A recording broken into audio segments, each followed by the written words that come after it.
the German race.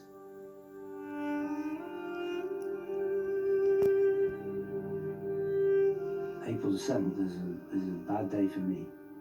He wasn't happy. It was freezing cold and damp, misty. We could not get any heat into the tyres. Couldn't get any temperature in them, no matter what we did. Jimmy said to me, "I do not expect anything from me today. Just keep me informed of the pit board, where I am, how many laps to go."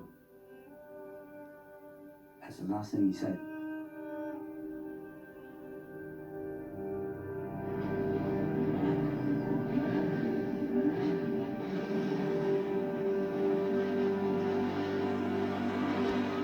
On lap 5, Clark's car suddenly speared off the track at 170 miles an hour.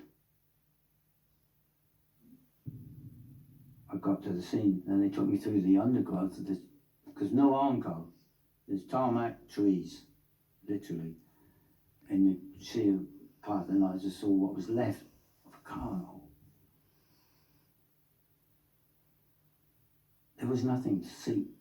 I said, "Where's the engine gearbox? What's going on? What's happening?" Oh, they said it was about 35 yards away through the saplings. It just cut the saplings down. And I said, "Where's the driver? Where's Jimmy?" So they said, "No." And you've just lost the best driver in the world. What the hell do you do? Jim Clark, he's a god. And the first time I saw him, I can't believe it. And you're actually talking to him. It was awe-inspiring. Life is worth living.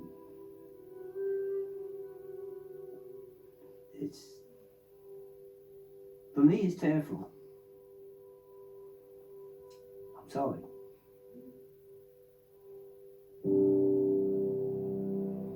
According to the medical report, Clark died instantly of a broken neck, and the crash was later put down to a deflating tyre.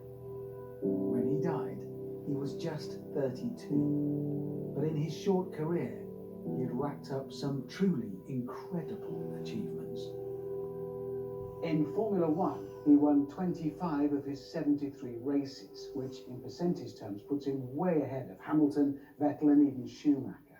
In pole positions, he had 33, which again in percentage terms makes him second best of all time, just behind Fangio. Then there are the Grand Slams. That's where a driver gets pole position, fastest lap, the win, and leads every lap of the race. Schumacher has 5 Grand Slams to his name. Senna, 4. Jim Clark, 8. That's more than any other driver in history. You might imagine that a man with such skills would be rated highly by other drivers. And you'd be right. I was invited to a cocktail party for Fangio, and he said to me, "In my opinion, Jimmy Clark was the greatest racing driver ever." And coming from Fangio, it's no better compliment than that. And the 5-time world champion was not the only South American who idolised the Scotsman. At Clark's old school in Edinburgh, there's a plaque commemorating his achievements. And in 1991, the reigning world champion made a special pilgrimage to the school to pay his respects. Of Clark, Senna said simply, "He was my boyhood hero. He was the best of the best." And like Senna, Clark died when he was driving at his absolute peak. Like Senna, who knows how many more races and championships he could have racked up.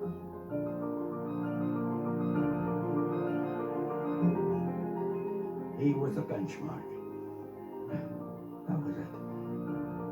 Most of what I was able to do in motor racing was done by the manner in which Jim Clark drove, and I just followed him. He was a gentleman.